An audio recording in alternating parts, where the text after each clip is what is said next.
Goeiemôre, dit is Maandag die 30ste Maart. Vandag is die eerste dag, die Maandag van die Groot Heilige Week, die week voor Paasfees. Gister het ons die verhaal gelees van Jesus se intog. Vandag Matteus 21 vers 12 tot 17. Jesus het die tempelterrein binne gegaan en almal wat op die tempelterrein aan die koop en verkoop was, uitgejaag. Hy het die tafels van die geldwisselaars en die stoele van die duie verkopers omgegooi en vir hulle gesê: daar staan geskryf, my huis sal 'n huis van gebed genoem word. Maar die hele het daarvan 'n rowerspelonk gemaak. Blindes en verlamdes het daar op die tempelterrein na hom toe gekom en hy het hulle gesond gemaak. Toe die leierpriesters en die skrifkenners die wonderbaarlike dinge sien wat hy doen, en ook die kinders wat op die tempelterrein uitroep, Hosanna vir die seun van Dawid, was hulle verontwaardig en hulle het vir hom gesê: hoor jy wat sê hierdie kinders? Maar Jesus het geantwoord: ja, het julle nog nooit gelees nie?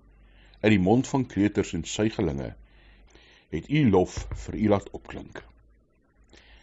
Jesus se lydingsweek begin nie met fisiese lyding nie. Dit begin met die ontsteltenis dat God se tempel 'n plek word waar mense koop en verkoop, waar mense mekaar eintlik indoen. Want dis wat die groot krisis was, dat die pryse wat gehef is in die tempelterrein te hoog was, dat die koers waarteen geld gewissel is onregverdig was. Jesus raak ontsteld oor hierdie vergrype van God se tempel, waar mense moes kom bid, waar mense God se heiligheid en teenwoordigheid moes beleef, word hulle ingedoen en word daar teen hulle gediskrimineer. Wat hy daar doen, is hy maak mense gesond, bring vir mense nuwe hoop, nuwe lewe. Mag jy elke dag ontsteld wees oor die onreg in die wêreld. Mag jy hoop bring in ander se lewe. Hemelse Vader,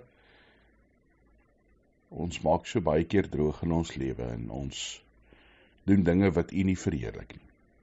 Here, ons doen dinge wat u teleurstel, dinge wat sonde is. Dankie dat ons in Christus vergewe is. Help ons deur die Gees om Here nie te lewe, om u te verheerlik in wat ons doen, ja, om hoop en lewe en liefde te bring oral waar ons gaan. Dankie dat ons vir mekaar kan bid. Dankie Here dat ons tot u kan bid en weet u verhoor ons gebede. Wil u vir ons in hierdie week opnuut 'n bewustheid gee van u groot liefde. Here, wil u ons opnuut toewy aan u, deur die Gees, deur die woord, in die naam van Jesus Christus ons Here. Amen.